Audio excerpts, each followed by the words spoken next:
Mateus capítulo 24. Quem encontrou, diga amém. Quem não encontrou, diga Rema Brasil.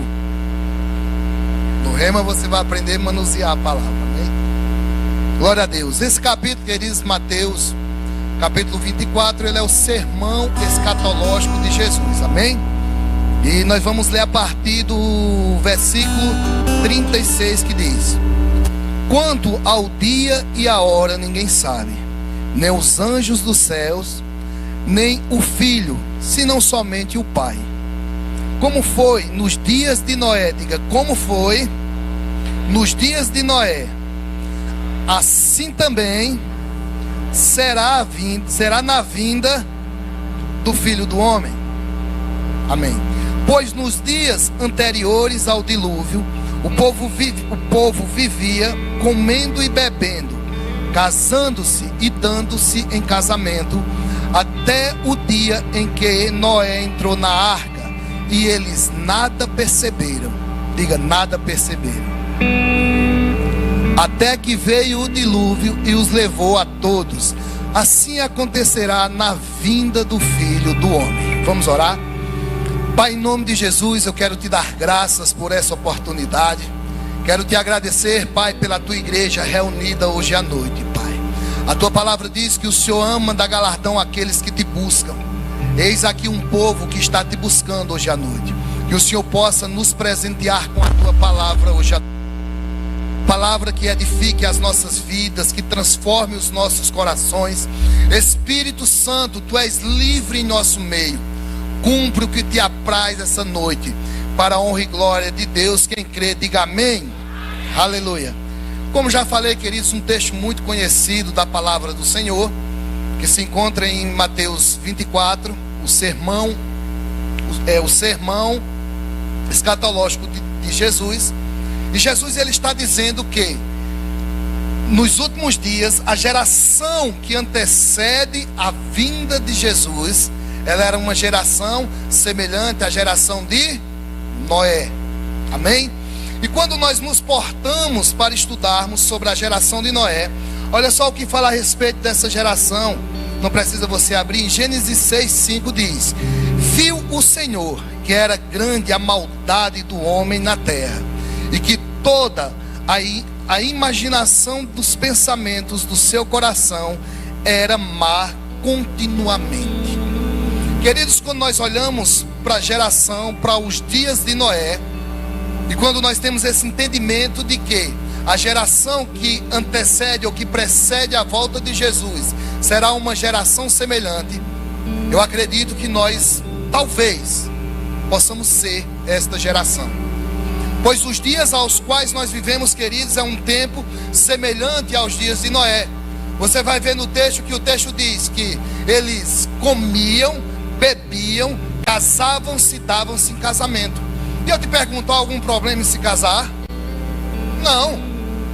Há algum problema comer? Não. Há algum problema tomar água, tomar algum refrigerante? Não, são coisas do cotidiano. Mas o problema é que as pessoas, elas estavam focadas nessas coisas. Elas estavam desapercebidas aquilo que Deus estava fazendo. E nós vivemos, queridos, nesse tempo dessa geração narcisista, dessa geração egocêntrica, onde tudo que nós fazemos é em prol de nós mesmos. Nós trabalhamos não para edificarmos o reino de Deus com o nosso dinheiro, mas nós trabalhamos para ter uma vida boa, uma vida segura. Isso não é errado, amém? Mas nós nos tornamos o centro de tudo. Muitas pessoas entram no ministério não para edificar algo para Deus, mas muitas vezes por conta dos status e da fama. E eu sei que isso não acontece aqui em Patos. Mas nós somos essa geração, queridos, que estamos preocupados com os afazeres do dia a dia, que estamos corridos demais, que não temos tido mais tempo para Deus. Nós temos gastado o tempo com tudo, e é até louvável, a gente se sente até bem quando diz: eu sou muito ocupado. A gente pergunta: você ora? Você tem um devocional diário? Você lê sua Bíblia todos os dias? Você ora? As pessoas dizem: eu não oro e nem estudo a Bíblia porque eu não tenho tempo. Salomão diz lá em Eclesiastes que há tempo para todo o propósito debaixo dos céus. Então a questão não é o tempo, a questão é o propósito. A questão são as prioridades. Mas eu costumo dizer que Deus, nesses últimos dias, Ele tem comido as migalhas que caem da nossa mesa. Nós gastamos tempo com o nosso trabalho, nós gastamos tempo no lazer, nós gastamos tempo com o esporte, mas Deus tem ficado em último lugar e Ele tem perdido para o TikTok e para o Instagram. E Deus, Ele tem que ser a prioridade em nossas vidas. Deus, Ele tem que estar acima e tem que estar acima de todos. Deus é mais importante do que o seu trabalho. Deus é mais importante do que a sua família, e não se escandalize com isso. Ele tem que ser a prioridade. Mas nós somos essa geração que estamos ocupados demais. E nesses últimos dias, Deus não vai usar, isso é profético. Nesses últimos dias, Deus não vai usar quem faz muito por Ele. Deus vai usar quem tira tempo para estar com Ele. Ó Marta, por que estás tão ociosa? Maria, tua irmã, escolheu a melhor parte. Então muitas vezes, queridos, nós estamos como Marta. Estamos preocupados demais com muitos afazeres, com muitas atividades, e não temos tempo para estar aos pés de Cristo. Não temos tempo para estar aos pés de Jesus. E aqui vai um conselho até para você que almeja ministério. Cuidado para que o seu ministério não se torne mais importante do que o lugar secreto. Porque muitos estão fazendo do ministério um bezerro de ouro. Estão na correria do ministério e acham que porque estão fazendo demais, acham que estão sendo aprovados por Deus. Ah, mas as coisas estão acontecendo, as coisas estão fluindo. Aí Deus disse a Moisés: Moisés, fala com a rocha. E Moisés falou com a rocha? Não. Ele bateu na rocha. Saiu água? Sim ou não? Sim. Mas o fato de ter saído água da rocha não significa que Deus estava concordando com a atitude dele. Mas o povo foi abençoado, sim ou não? Nem tudo que você faz que está fazendo barulho e movimento, Deus está envolvido. Porque a nossa prioridade em nossa caminhada com Deus não é fazer, é estar. Deus nos criou e nos colocou no jardim do Éden com o principal propósito: comunhão, relacionamento. E nós vivemos aí nessa geração, queridos, que está fazendo muito barulho. Vivemos em um tempo de uma idolatria política, queridos, sem precedente.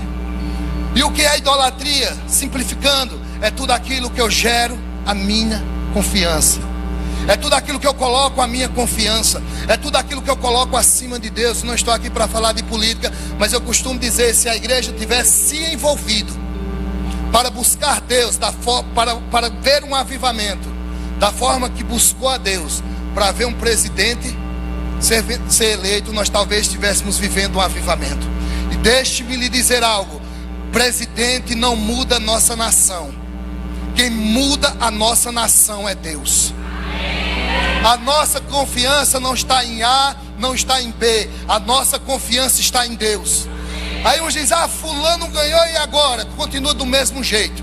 Nós não dependemos de presidente, nós dependemos de Deus.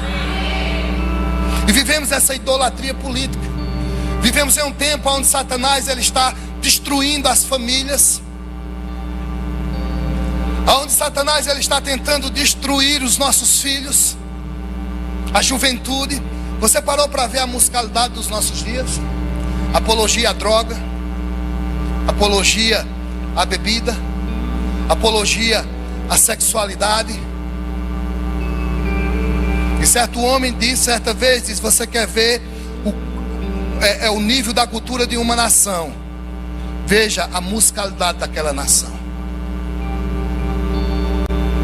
E queridos, a nossa musicalidade é uma vergonha. E Satanás, o sistema, ele tem se levantado, queridos, para denegrir tudo aquilo que nós acreditamos e tudo aquilo que nós construímos.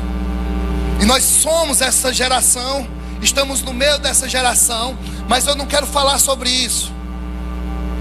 Eu quero te dizer que no meio de uma geração corrompida, e sempre que nós olhamos para esse texto, pastor Ivan, nós sempre focamos na geração dos últimos dias, uma geração desapercebida, uma geração que está fora da vontade de Deus.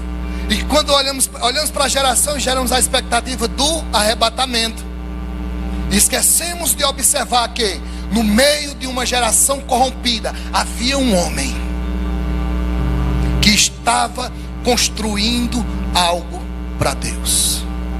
E o tema da minha mensagem hoje é construtores do reino. Eu quero te perguntar: o que é que você está construindo diante de uma geração perversa e má? Quais são as tuas obras? São de palha? São feno? Ou as suas obras são ouro? O que você está edificando é para si mesmo? Ou o que você está edificando é para o reino de Deus? Nimrod estava construindo uma torre para si. Neemias estava construindo algo para Deus. Ele estava tão focado naquela construção que quando tentaram armar uma cilada contra ele e mandaram mensageiros, ele disse: digam aos reis que eu não irei, porque eu estou construindo uma obra muito importante. E eu sinto, pastor Ivan, que a nossa geração é uma geração desapercebida ao que Deus faz. Eu sempre tenho dito que o nosso problema não é profecia. Profecia temos muitas.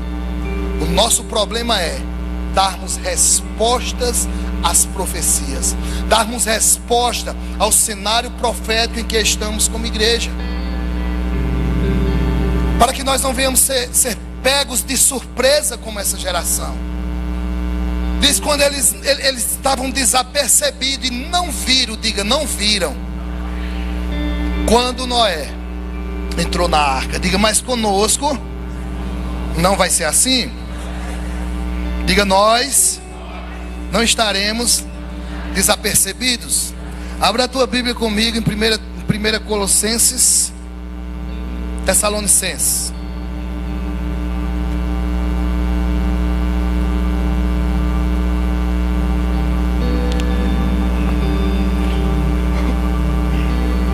Capítulo 5.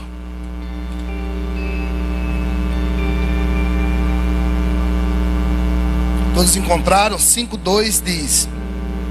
Vamos a partir do 1. Irmãos, quanto aos tempos e épocas, não precisamos escrever, pois vocês mesmos sabem perfeitamente que o dia do Senhor virá como ladrão à noite. Diga, como ladrão à noite. Quando disserem paz e segurança, a destruição virá sobre eles de repente, como as dores de parto à mulher grávida, e de modo nenhum escaparão. Agora preste atenção: mas vocês, irmãos, não estão nas trevas, para que esse dia os surpreenda como o ladrão. Ele está dizendo: o mundo estará desapercebido para minha volta, mas vocês não estão nas trevas, vocês estão na luz, vocês não serão pegos de surpresa. Nós podemos não saber o dia nem a hora, mas nós precisamos estar sensível, porque nós vamos discernir o tempo e a época da volta do Senhor Jesus.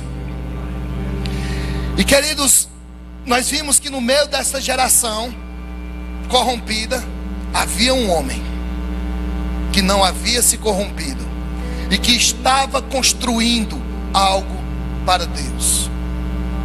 E Deus, nós sabemos que Ele é o grande arquiteto do universo. Ele foi quem criou todas as coisas, e ao criar todas as coisas, Deus, Ele deixou sua assinatura, sim ou não? E vamos ver aqui, vamos identificar a assinatura de Deus em sua criação. Se você pegar um quadro de Leonardo da Vinci, ou Da Vinci, como Da Vinci, você pegar um quadro dele, pegar dois quadros, um verdadeiro e um falso, e se colocar diante de mim e você, que não entendemos de arte, nós vamos achar que tanto faz. Quem fez os dois foi a mesma pessoa. Mas se você colocar diante de um especialista, ele vai identificar o verdadeiro do falso, pelos traços, pela forma que ele passa o pincel, pelas misturas de cores. E a criação de Deus também é assim. Se nós estivermos sensíveis, nós vamos encontrar na criação a assinatura do nosso Deus. E eu vou provar para você. Vamos lá.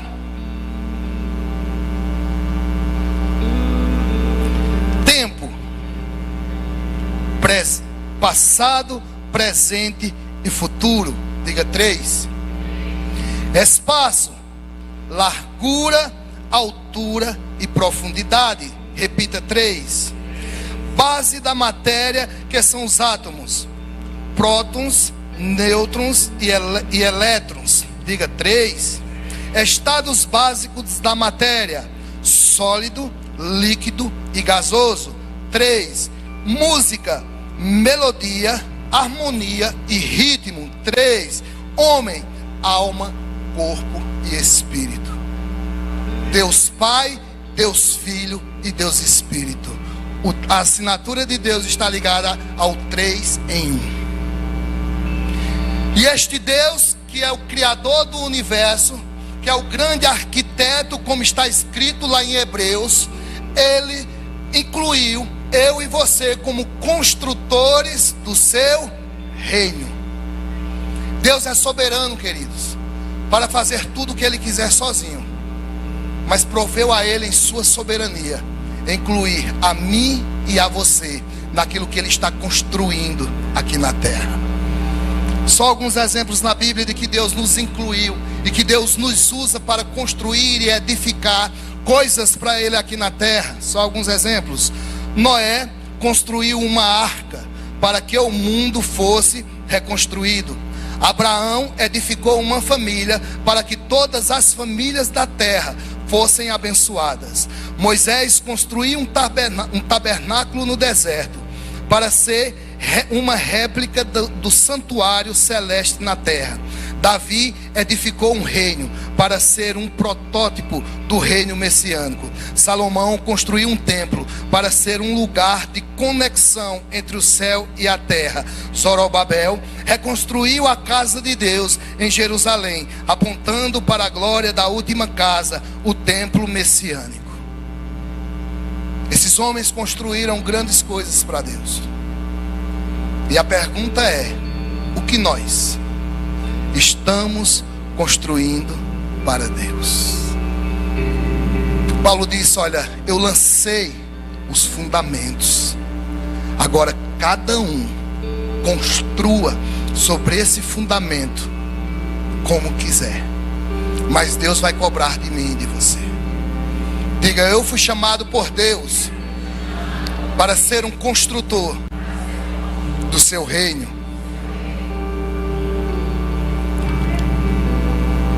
E eu quero dar aqui, queridos, alguns princípios que nós precisamos, alguns posicionamentos que nós precisamos nos colocar, se nós quisermos ser construtores de Deus nesses últimos dias. Eu acredito em uma igreja modelo nesses últimos dias, em uma igreja padrão que vai preparar o caminho para a volta de Jesus. Não teria tempo para falar sobre isso. Essa mensagem de hoje é apenas uma introdução de uma série de mensagens que Deus tem me dado, que fala sobre a igreja do fim. Mas se nós quisermos sermos os construtores dessa igreja que vai preparar o caminho para a volta de Jesus, é preciso nós observarmos a vida de Noé. E a primeira coisa, se nós quisermos sermos construtores do reino de Deus nesses últimos dias, nós precisamos desenvolvermos um relacionamento de intimidade com Deus.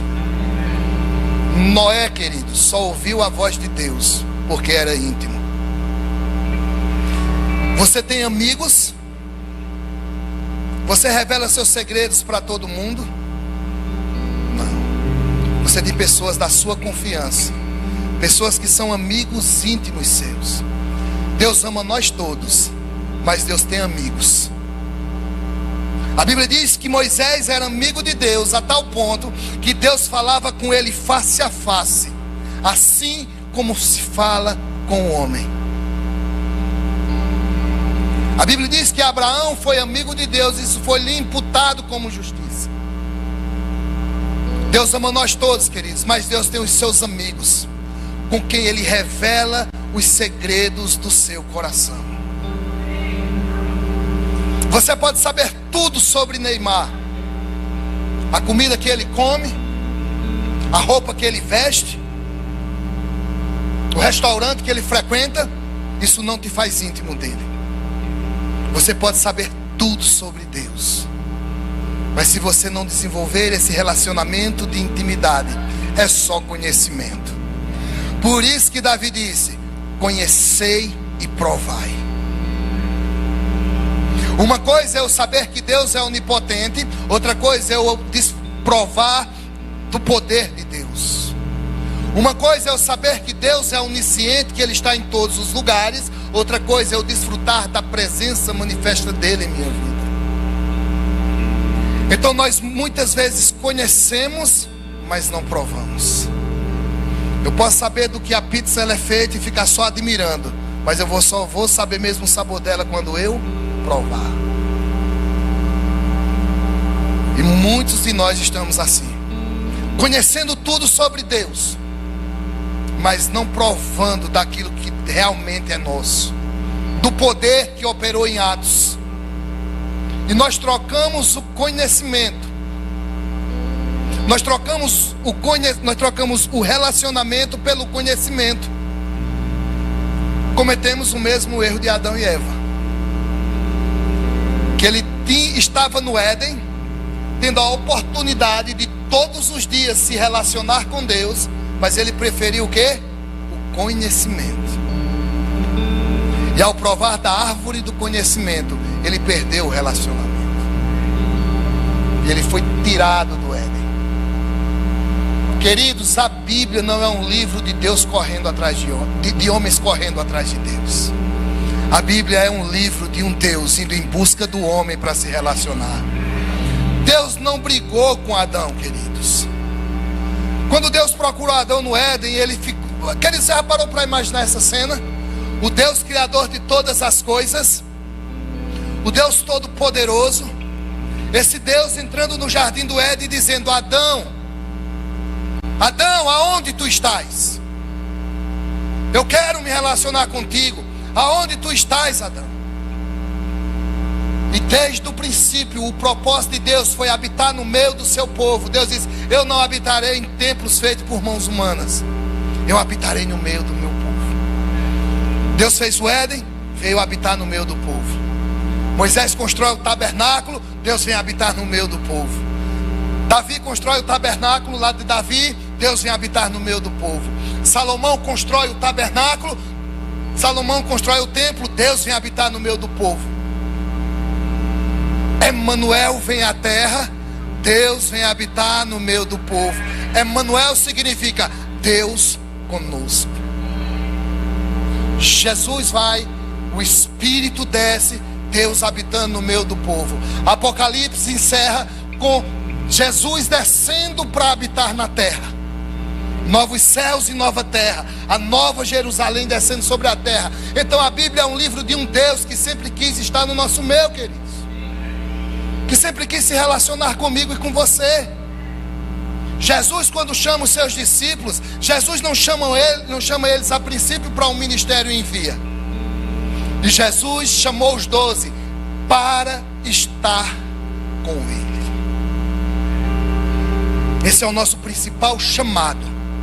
Seu principal chamado não é ser um pastor, não é ser um mestre, não é ser um profeta. O seu principal chamado é estar com Deus. É todos os dias entrar no seu lugar secreto, ter intimidade com Ele, ouvir mais do que falar.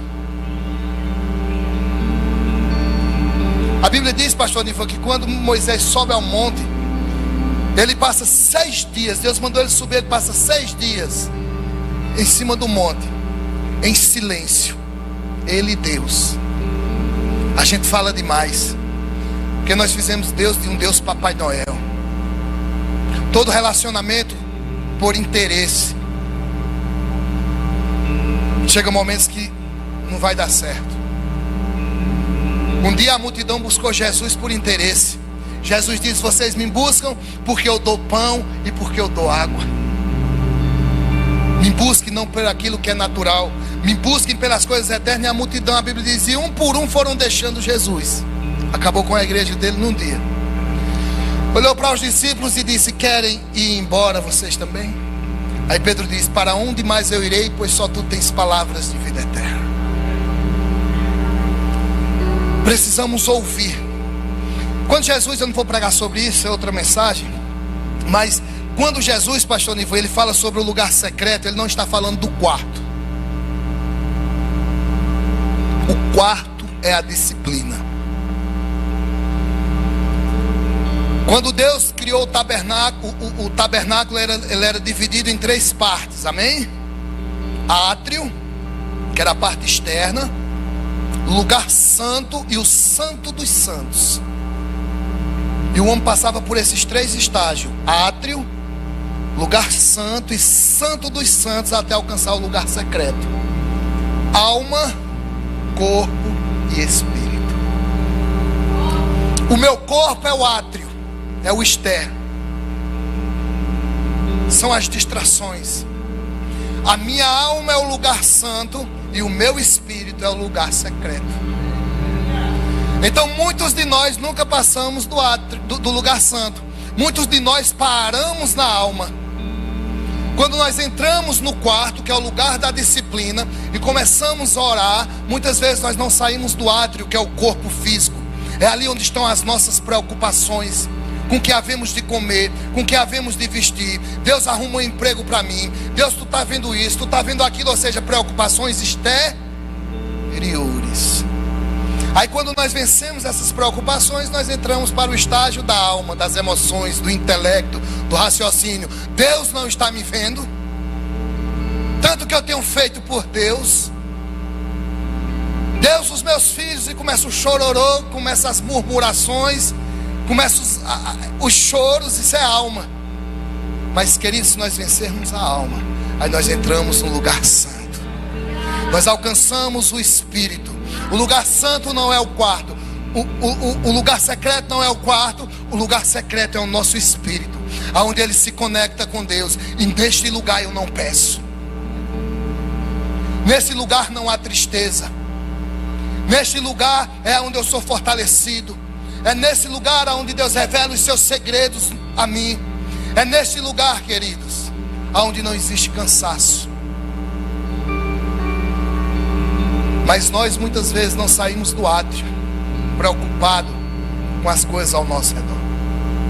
Mas Noé era tão íntimo de Deus, que Deus cochichou no ouvido dele e disse: ei, está vindo um dilúvio aí. Constrói uma arca. E todos estavam desapercebidos. Mas a voz de Deus estava falando ao coração dele. Sabe o que é profecia? Vou resumir para você.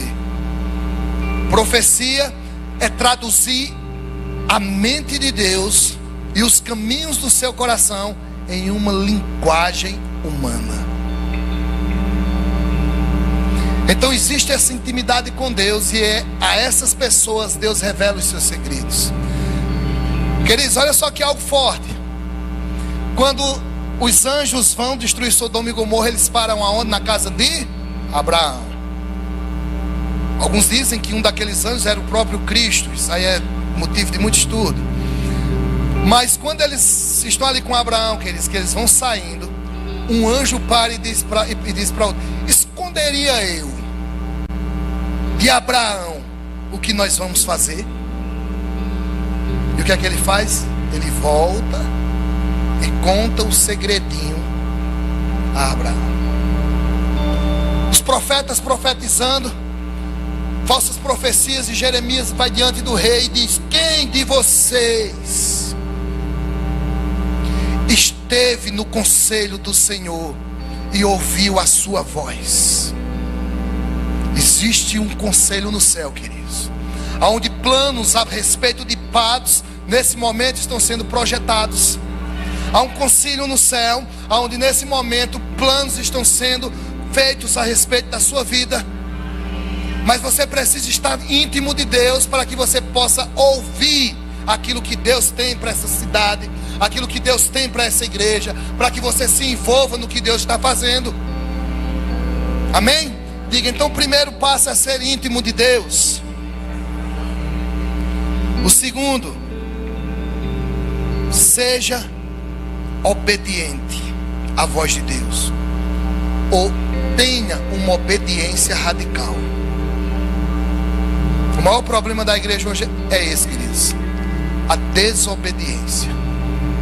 O casal chega no gabinete do pastor com o casamento destruído, senta com o pastor é uma voz de Deus na sua vida, ele dá as instruções certinhas, você se empolga, glória a Deus, vai dar certo, mas você não colocou em prática o que o pastor disse. Seu casamento vai de mal a pior. Isso é desobediência. Há quanto tempo Deus está lhe dizendo para deixar de fazer determinadas coisas e você permanece fazendo, e você ainda tem a cara de pau de perguntar por que Deus não me usa, por que está acontecendo na minha vida, porque tem anos que Deus está tratando a mesma coisa com você. Aí você diz: Deus nunca mais falou comigo. Deus não é otário. Ele não vai estar falando com você coisas novas se você ainda não fez as coisas antigas que Ele já falou. Obediência radical é o segredo do sucesso de todos os grandes homens de Deus. Abraão, queridos, ele obedeceu a Deus sem saber para onde iria, queridos. Noé, em um tempo onde não havia chovido sobre a terra, ele constrói uma arca onde todos o chamavam de louco. Querido, existem coisas que Deus pede para mim e para você, que as pessoas vão nos chamar de loucos. Mas vale mais obedecer a Deus do que a homens, queridos.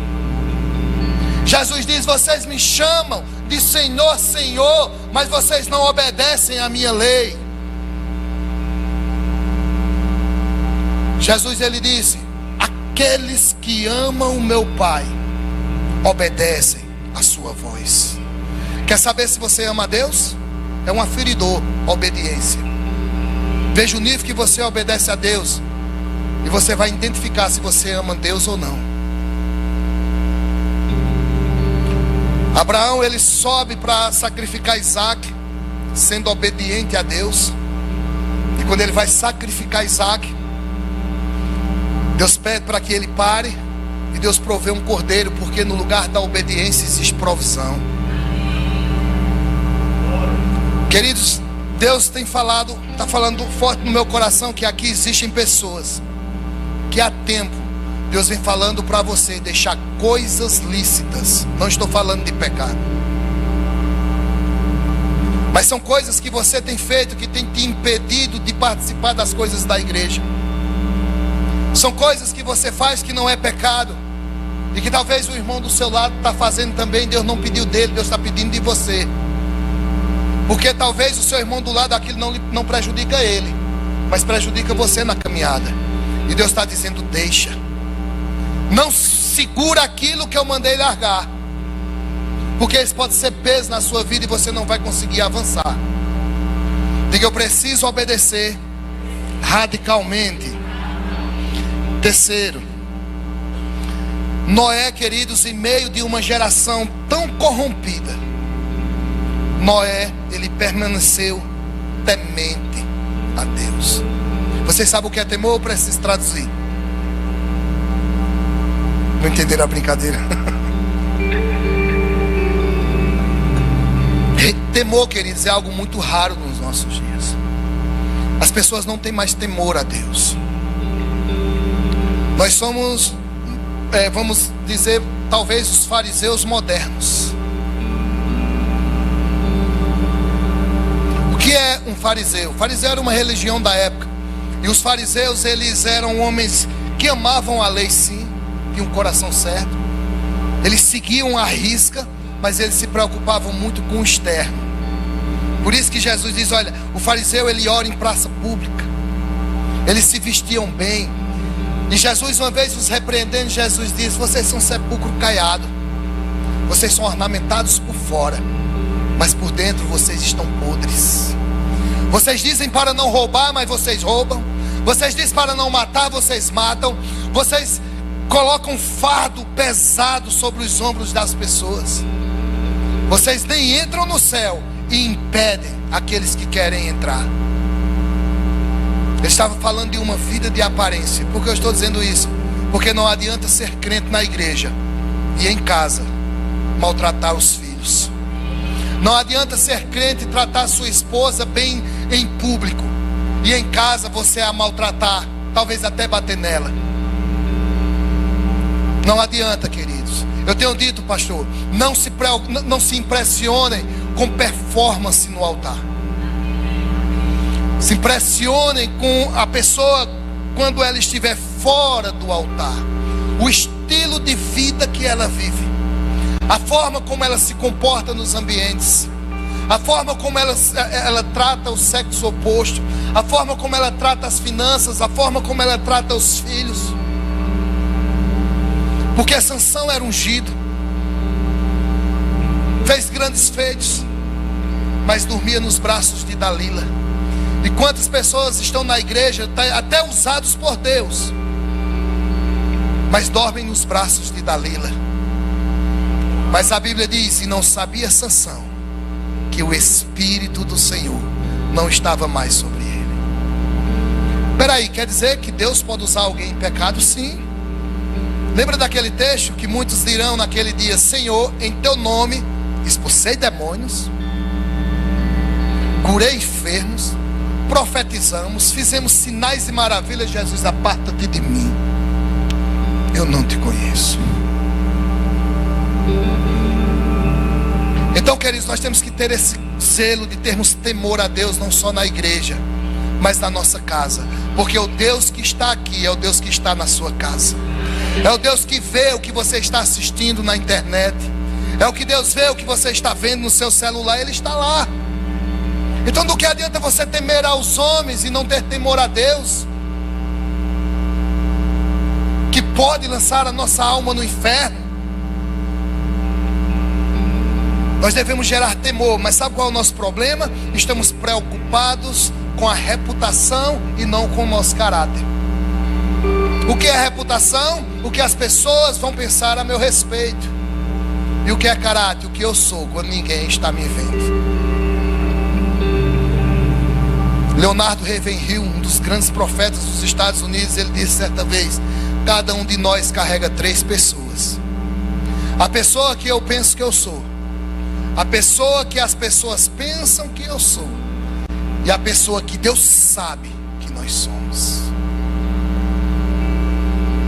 Não vamos usar a unção para nos esconder.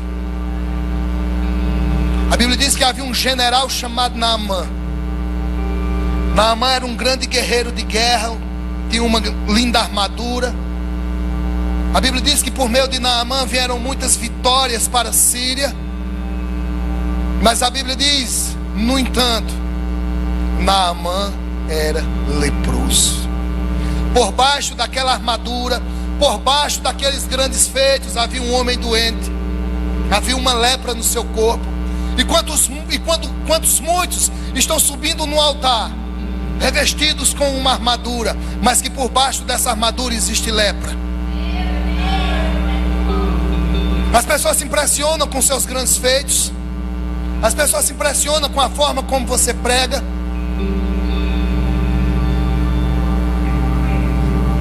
mas quando você desce do altar, que você chega em casa, que você tira sua armadura, você sabe quem você é. E isso não é uma palavra de condenação, queridos. Isso é uma palavra de conserto. Se conserte antes que Deus lhe exponha. Pastor Leonildo disse uma coisa para mim, pastor Nivan, eu nunca esqueci. Existem 2 reinos que trabalham para revelar nossos pecados: o reino das trevas e o reino de Deus. É como se você estivesse em um teatro e as cortinas vão se abrir, e peça para que seja Deus que abra as cortinas. Porque se for Deus que abrir as cortinas, Ele abre para tratar, para cuidar de você. Mas se você deixar Satanás abrir as cortinas, é para te envergonhar, é para destruir tua vida. Então seja rápido, corra aos pés do seu pastor, confesse seus pecados. Paulo diz, é bíblico, confesse os seus pecados uns aos outros.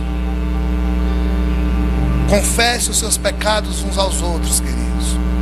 Quão bom é termos pastores, homens que cuidam de nossas vidas, homens que muitas vezes perdem o sono orando pelas nossas vidas.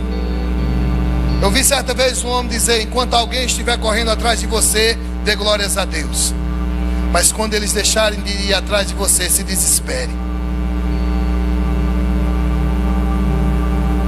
Eu acredito em um tempo de santidade, pastor, na igreja.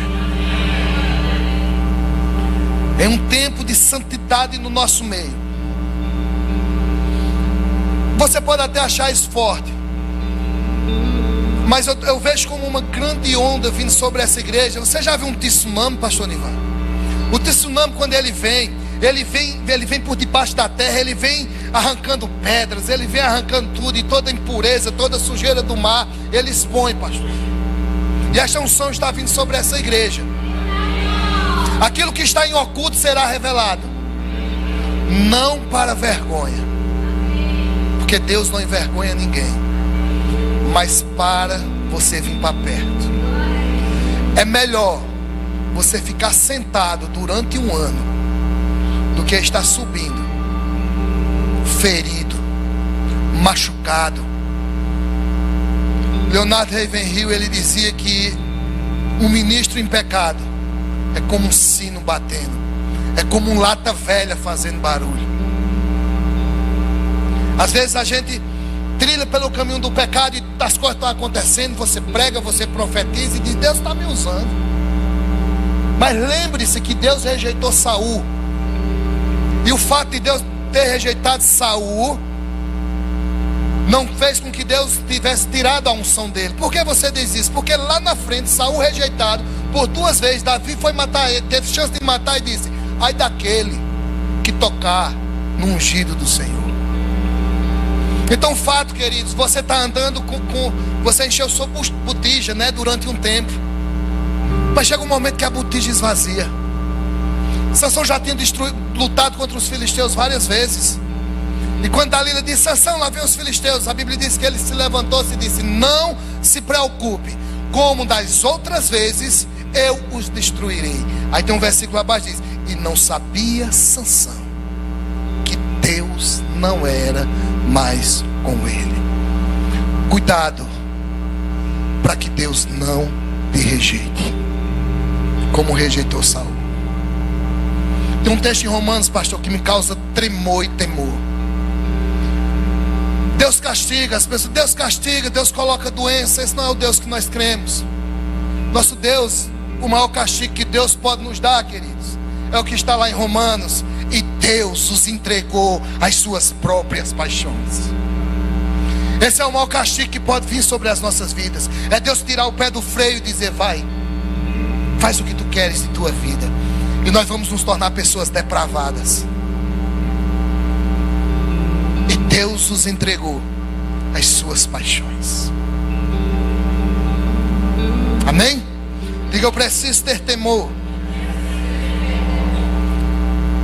Quarto, se eu quiser ser participante daquilo que Deus está construindo nesses últimos dias, eu preciso envolver minha família naquilo que Deus confiou em minhas mãos. Queridos, você já imaginou Noé? Uma bagunça daquela, queridos, e ele colocou a esposa e os filhos para construírem algo para Deus. Eu tenho pregado, tenho dito: não adianta conquistar o mundo e perder os filhos. Não adianta ter fama, sucesso e perder a família. Eu sei o que é isso.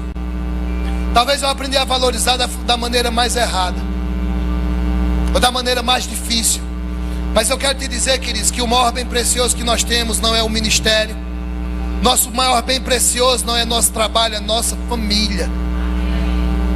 Existe um homem na Bíblia por nome de Samuel. Samuel era tão poderoso que a Bíblia diz que nenhuma profecia de Samuel caiu por terra. Tem 2 livros na Bíblia que carregam o nome dele. Foi o homem que ungiu o primeiro rei de Israel, ungiu Davi, orientou Davi. Mas a Bíblia diz que na velhice de Samuel,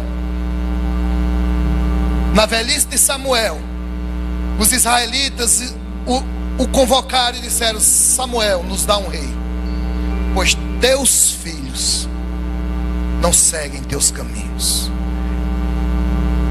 Ele cometeu o mesmo erro de Eli, e Deus usa ele para repreender Eli. Mas ele estava preocupado demais como um juiz, aconselhando o povo, julgando a causa do povo. As filas vinham para ele julgar. Ele estava preocupado demais com a casa do vizinho, e estava esquecendo de cuidar da sua própria casa. E quantos de nós estamos preocupados com o nosso trabalho, preocupados com o irmão, e os da nossa família se perdendo? Vai pregar para os irmãos lá fora: Jesus te ama, e eu também. Pro de casa, se você não se converter, você vai para o inferno. E a Bíblia diz que aquele que não cuida primeiro dos seus, a sua fé é vã, e ele é pior do que um incrédulo. Meu Deus. A Bíblia diz, queridos, que Ana, mãe de Samuel, ela amamentou um menino, e depois que o desmamou, ela o entregou ao profeta, ao sacerdote Elias, para ser criada por ele. Em primeiro lugar, você precisa entender que naquela época uma criança era desmamada aos 7 ou 9 anos, não é como hoje, amém? Ou seja, Ana colocou princípios naquele menino. Ana forjou o caráter de Samuel e o colocou em um cenário de desordem, onde os sacerdotes, que era para ser um exemplo para ele, tinha relações com as mulheres na porta do templo. Os sacerdotes, que era para ser exemplos para eles, comiam as gorduras que eram para ser sacrificadas para Deus. E esse menino estava nesse cenário onde o sacerdote tinha perdido a visão. Mas Ana colocou princípios em Samuel que não corrompeu ele. Não é missão da igreja criar seu filho, é missão sua pastorear o coração do seu filho. Certa vez chegaram para um pastor amigo meu e disseram: pastor, eu quero que o senhor fale com meu filho, ele não me obedece. E o pastor disse: meu filho, eu não vou conversar com seu filho, se ele não está lhe ouvindo, ele vai me ouvir. Você que é pai, ele não está ouvindo porque ele me ouviria se nem na igreja ele vem. A escola não tem a missão de educar seus filhos, é sua missão. Ana colocou princípios naquele menino. Ei, teu filho te vê lendo a Bíblia quantas vezes por dia? Teu filho já te viu trancado no quarto de joelho chorando, tendo comunhão com Deus? Teu filho te vê alegre: ah, Senhor, chegou a hora de ir para o culto, vamos exaltar ao Senhor? Ou teu filho te vê deitado no sofá dizendo: hoje eu não vou para a igreja não, estou sem vontade? Aí você quer cobrar do seu filho aquilo que você não faz. Você quer que seu filho ore, mas você não ora. Você quer que seu filho lê a Bíblia, você não lê a Bíblia. Você quer que seu filho leia livros, você não lê. Então nós precisamos envolver os nossos filhos. Ah, mas ele não quer vir. Deixe de ser frouxo, porque enquanto seus filhos estiverem debaixo do seu teto, quem manda neles é você. Teve uma missa agora em Itaperuá, não foi? Bem movimentada. E minha menina, ela pediu para ir acompanhando a avó dela, né? A Rosa até disse: por que tu não deixou a bichinha ir? E tinha um evento dos jovens, né? E ela me pediu, ela disse: ela vai para a igreja, ela vai para o culto. Ela disse: mas pai, eu digo: você vai para o culto. Ela disse: eu não estou indo. Eu digo: então. Então, queridos, é nossa responsabilidade colocar nossos filhos para ir para a igreja, vir para o culto, participar das coisas de Deus, amém? Vamos adiantar, não vai dar tempo de falar tudo não, vou parar, estou parando. Vou encerrar aqui. Em meio ao caos, Noé não se deixou corromper com o sistema. Será que nós somos crentes só na igreja? Ou será que quando estamos nas rodinhas dos amigos, que eles falam determinadas coisas, você diz, eu concordo com isso? Não, querido, nós temos que nos posicionarmos como igreja. Não, mas falar isso vai ferir, vai machucar. Vai não, queridos. Mas se eu falar duro, eles vão sair da igreja. Que saia. João disse, aqueles que saíram, porque não eram dos nossos. Mas você não pode deixar de falar verdades para não confrontar as pessoas. Porque eu percebi, pastor, que nós chamamos a geração Nutella, mas muitos da nossa época também estão virando Nutella. Porque quando você prega uma palavra mais pesada, ele diz, eu não gostei daquela pregação. Então rasga a tua Bíblia. Vai ouvir os sermões de Jesus. Raça de víboras, sepulcro caiado. Preste atenção, crente, estou falando para crente. Você nunca vai ver Jesus na Bíblia repreendendo o ímpio. Procure. Os ímpios ele amava. Ele amava o bêbado, ele amava a prostituta, mas os fariseus, os religiosos, ele confrontava. Isso é forte. Aí muitas vezes nós chegamos para evangelizar para o bêbado, diga, meu irmão, você precisa deixar de beber. Ei, ele já sabe. Você precisa deixar de usar droga. Ele sabe que precisa deixar de usar droga. Ele não quer que você exponha o pecado dele. O profético não expõe o pecado. O profético encontra os tesouros no coração das pessoas. Então Jesus nunca olhou para uma mulher adúltera e disse, tu é adúltera, tu vai para o inferno. Leia a Bíblia e veja que Jesus nunca confrontou pecadores. Só religiosos. Diga, só crente. Então não tem esse negócio de mimimi não, meu irmão. Verdades têm que ser pregadas. É necessário confronto. Aí nós nos acostumamos com essa teologia do coach, aonde colocou o homem como centro. Você é um super-homem. Você é o centro de todas as coisas. O centro de todas as coisas sempre foi Jesus. Tudo vai dar certo. Eu vou te dizer uma verdade, nem tudo vai dar certo. Tem coisas que não vai dar certo. Tem coisas que você vai fazer que não vai dar certo. E nós precisamos, queridos, confrontar mesmo, com sabedoria, mostrar que existe um inferno, mostrar que existe um céu, mostrar que o Deus que ama também é o Deus que vai julgar. Amém, queridos?